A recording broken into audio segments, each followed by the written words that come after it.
You know, we're the richest country in the world, and we don't have the resources to take care of our people.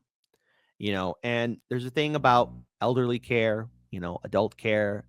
But the most powerless in this country are actually young people, little kids. And this is a story that will probably cause you to punch your screen.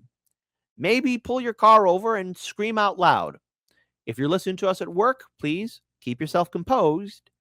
More than 5 million kids could lose Medicaid health coverage due to a paperwork issue. So 5 million kids, that's 5000, comma 000 kids will lose Medicaid health coverage due to a paperwork issue. Richest country in the world. And we can't take care of our people. Can't take care of little people who are very powerless. All right. And if this doesn't get you angry, I don't know what does. I want to give a huge shout out to Case Study QB. Follow him on Twitter. Follow him on all the social media platforms. Try not to punch the screen. Try not to get angry. And folks, if you have a story about, trying to take care of younger people in your family and the health insurance industry didn't want to do it, please share your story in the comment section below if you choose to. You don't have to, but if you choose to, because we got to be talking about this. What happened in New York was a spark that ignited a powder keg. Okay. And I'm going to say that the powder keg exploded because people are angry. People are angry. And, I'm not going to play the video just yet. People are angry. I don't know. I really don't know what it's like right now because God forbid I ever have to deal with that, where the insurance company says, oh, I'm sorry, we can't take care of your loved one. But by proxy, I think I know how my audience feels because you guys were unrelenting on yesterday's show. You guys told me some of your stories. Some of you were brave enough to step forward and say, hey, my dad, $120K in debt because of cancer. My aunt died, $40K in debt. I don't like those numbers. I don't like those numbers. In fact, I hate those numbers. I hate those numbers so much because, when you're sick, you get help. And now 5 million kids because of paperwork issue. But don't worry. Our politicians have our best interests at heart. Including children, have lost their health insurance after states started checking for eligibility again following the pandemic. NBC News correspondent Jesse Kirsch reports on how many families are blaming paperwork errors that can take months to fix. At first glance, Isabella Quintana looks like so many toddlers. But what you can't see are her health challenges. What's it like to have a 16-month-old daughter with no health insurance coverage and a heart murmur? A lot of things all the time, and it's hard for us because we're like always thinking when she's going to get sick, Her father, Gorman, says Isabella should be covered by Medicaid, the government program ensuring low-income and disabled Americans. But over the summer, she lost coverage, even while her brother kept his due to what her parents believe is a paperwork issue. They say since then, a bronchitis follow-up appointment cost around $1,100 out of pocket, a big chunk of the roughly $35,000 the Colorado family makes a year, which is why another time the family tried to wait out a fever, hoping Isabella got better at home.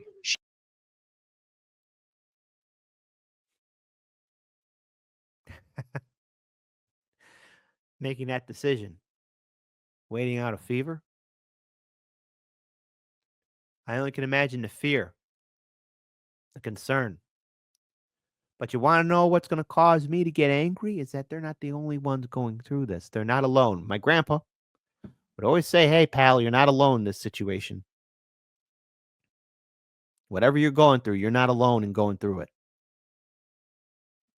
Hey, AOC, remember Forced to Vote? Hey, Bernie, remember Medicare for All? That big old fight? 8 years later, where the hell are you? She's far from alone. After the COVID public health emergency, the federal government required states to reevaluate every Medicaid recipient's eligibility. The process, called unwinding, caused more than 25 million people to lose Medicaid coverage, the majority for procedural reasons. As of August, more than 5 million fewer children were enrolled.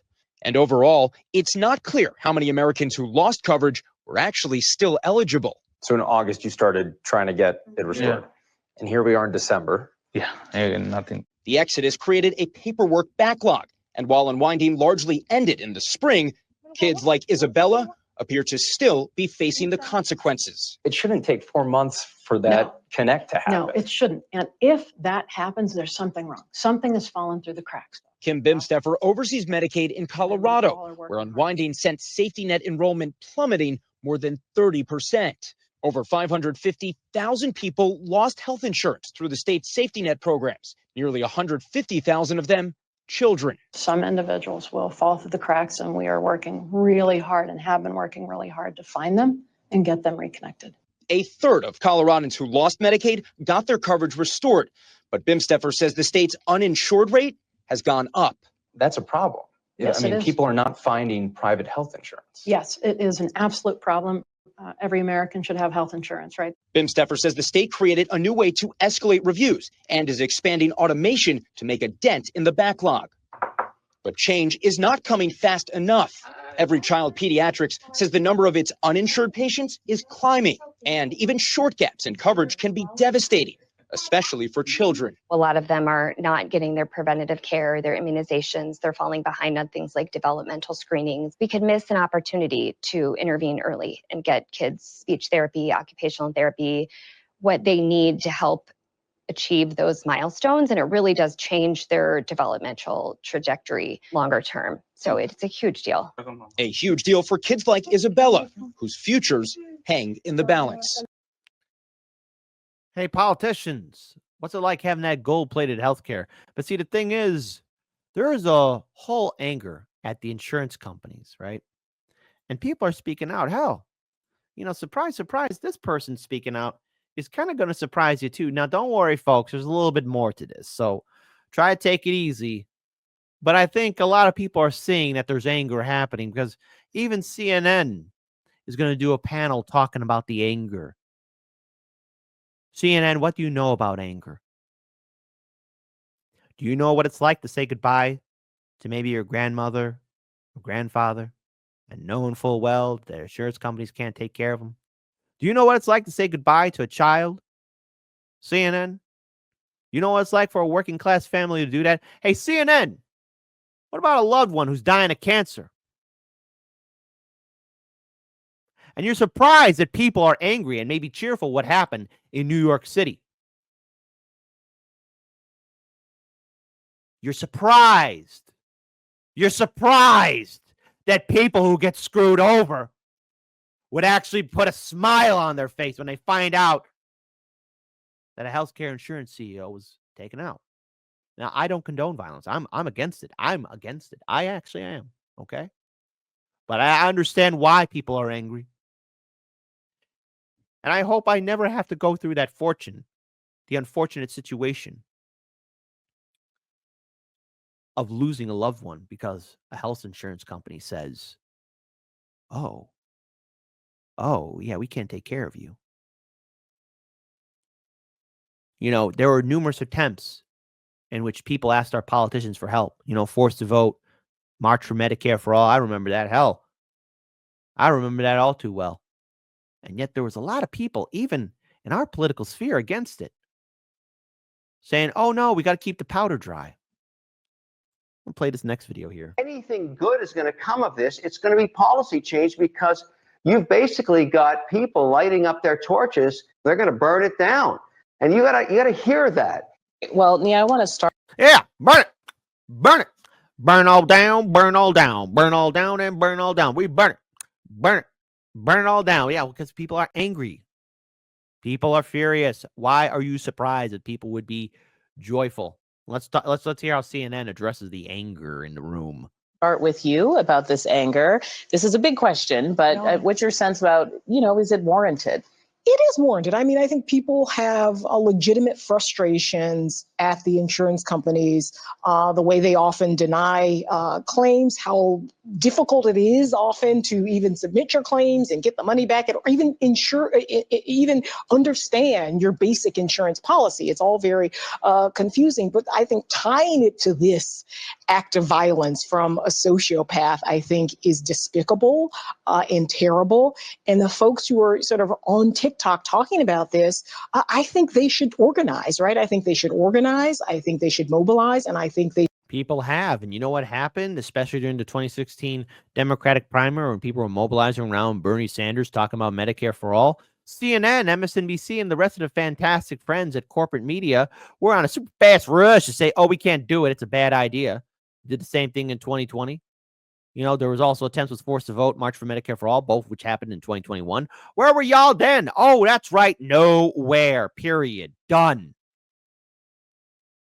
Where were all of you? And you're surprised, like, well, okay, we need to do this, we need to do that. People need to mobilize. Oh, is it safe to mobilize now? Safe to protest now? should protest in a See, I paused at the perfect time when it said they should protest. Oh, great.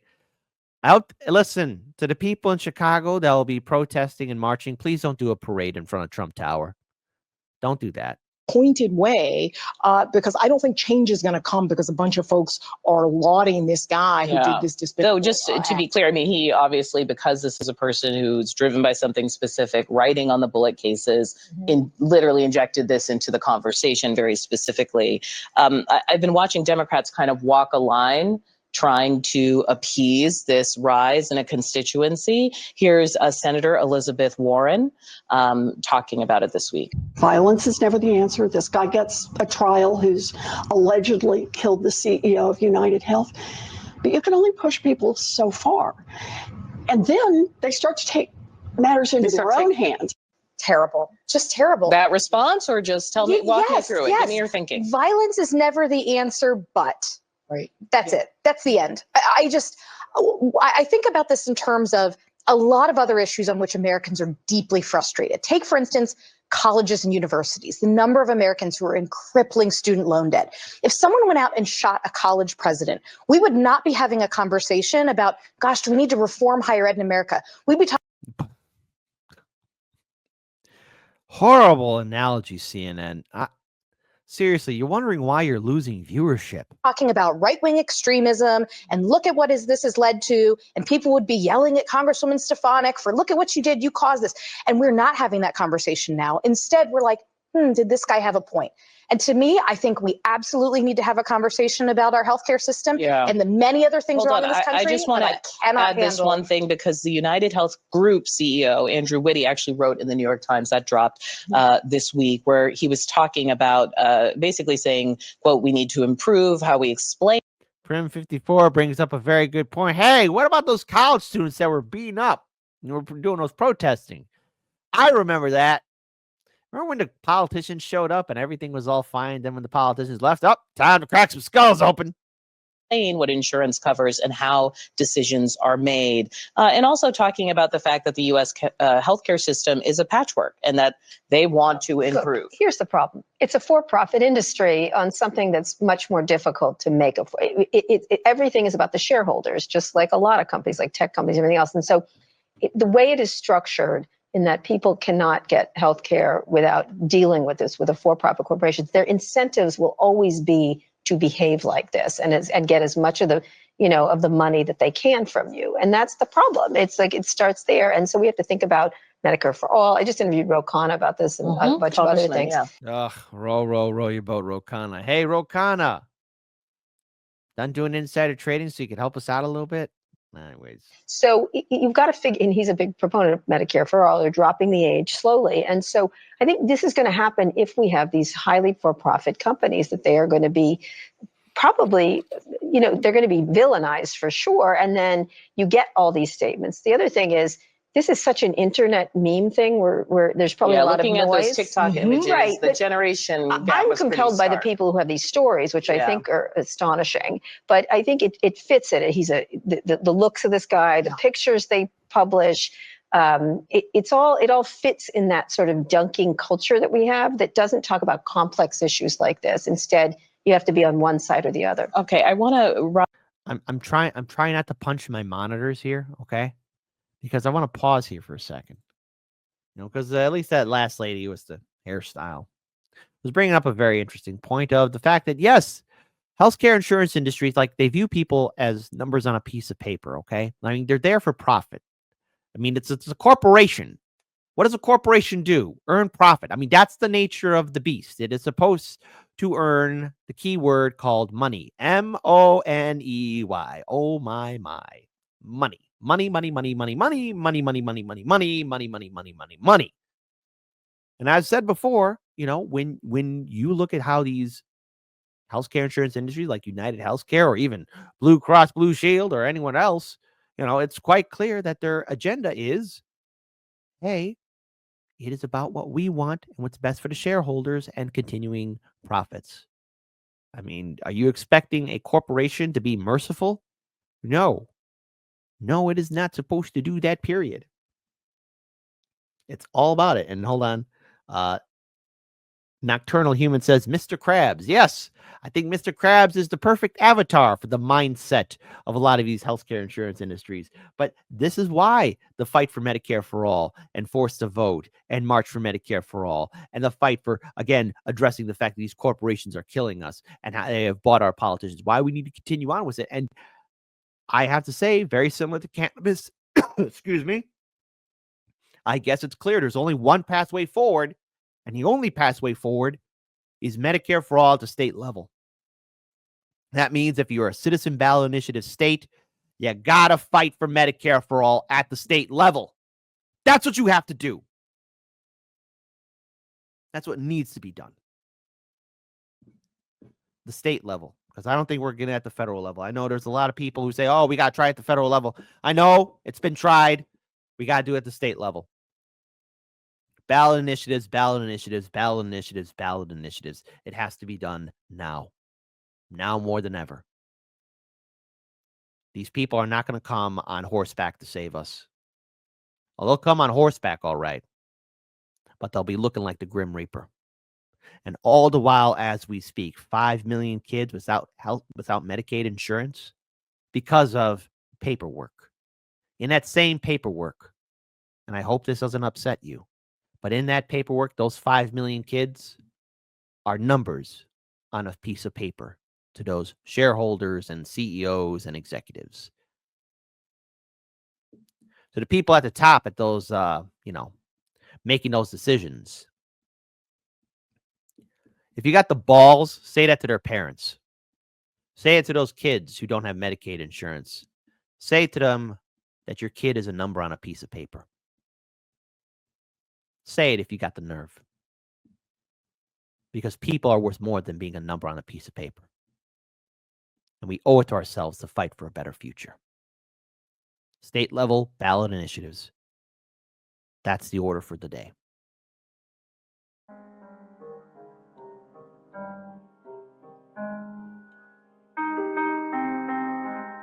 It is the best $3 billion investment we make.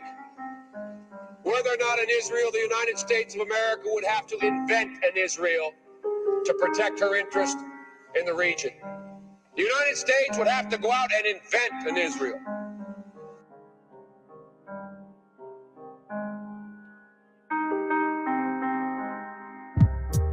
I don't mean to sound alarmist, but most of what they let you read is garbage. Most of it's designed to warp our minds until subconsciously you find you'll take the time to lick their boots free of grime and wipe their minds free of tarnish. Oil is the centerpiece, a body count of millions is the garnish. So how's it feel to know we funded every carcass? That every year our taxes pay for carpet bombing Gaza under shroud of darkness? Or that we spend enough a year to house and feed each homeless person in the streets on turning families in apartment buildings in the Middle East to bloody craters full of charred garments? And our media is silent at best. At worst, they confine it in themselves to call war crimes clashes and label children burned to ashes terrorists who played a stupid game and reaped the harvest. And every time we try to paint the truth, the news sends their slugs to suck off all the varnish and distort it into something harmless. See, the media will hang you by your feet and keep you half asleep. So yes, I'm here to set you free, but freedom won't be sweet because you'll fall 1,000 feet when I come cut you out your harness. They say those who dream the deepest fall the farthest. They also say that home is where the heart is. But if home for you is Gaza, Netanyahu's got you painted as a target. Perhaps it's not the impact, but it's what you see when falling that will hit the hardest. Maybe it's the sound of all those children crying out in those apartments that will hit the hardest. Maybe all those little bodies scattered in the dirt will hit the hardest. Maybe seeing human lives assigned such little worth will hit the hardest. Maybe it's the knowledge that you're paying for the darkest of atrocities committed on this earth that will hit the hardest. Maybe it's the knowledge that we give 10 million a day to oppressors who possess the kind of Medicare you'll die in debt before you see that's gonna hit the hardest. Maybe then you'll see you've always had more in common with the commoners whose slaughter we fund every day in Gaza than our senators and bosses. Maybe then you'll see our country never had a conscience. Maybe then the retroactive guilt will make you nauseous. Maybe what hits harder than the impact is the act of being conscious, of knowing your complicity and helplessness to try and stop the bloody deeds of Congress. And that no matter who's in office, America preserves its foreign interests by whatever means its greed demands, however monstrous. You see, we'll always need a place to drain our contras. And Biden's got a backup plan should harm befall the Holy Land. Wipe it off the map, he'll draw it back on with an iron hand. He demands an Israel or reasonable effigy to exercise democracy and colonize the Middle East. Regardless of the human cost of phosphorus atrocities, bought and paid with money they rerouted out the budget for the non-essential things like ever making Flint's water clean. So maybe what hits hardest is the day you see this country for its actual priorities. And nevermore no honest peace attempting sleep. Maybe then you'll look at politicians making speeches like a blood-encrusted beast espousing destiny to empty seats and fellow leeches. As the gauntlet of democracy extends its brutal reach, like a giant wave of trash come to crash on foreign beaches. Maybe build a base, throw a flag down and heavily pollute the region. Rape your ecosystems, gut your fauna and congratulate you on your new allegiance. Oops, we mean alliance. This is something mutual unless you're non-compliant. We stole something crucial on which you can be reliant. So maybe what hits hardest is the centrist saying both sides need to stop the violence. And those would be the very same centrists saying we should all accept police brutality, who hem and haw and clutch their fucking pearls and spend their time condemning riots. But very soon will come the day the centrists all get censored like the rest of us, and pious as they'll try to be, they won't stay quiet. But they'll just end up shouting in the void that they were also quick to render us subscribers. And it will be too late to light the fires. So far away tonight, they burn the spires of a region set ablaze for which you've paid for every pyre. Which is why your checks weren't all $600 higher. And call it foreign interests or American desires. This is why your checks weren't all $600 higher. Far away tonight, they burn the spires of a region set ablaze for which you've paid for every pyre. Foreign interests or American desires. This is why your checks weren't all $600 higher.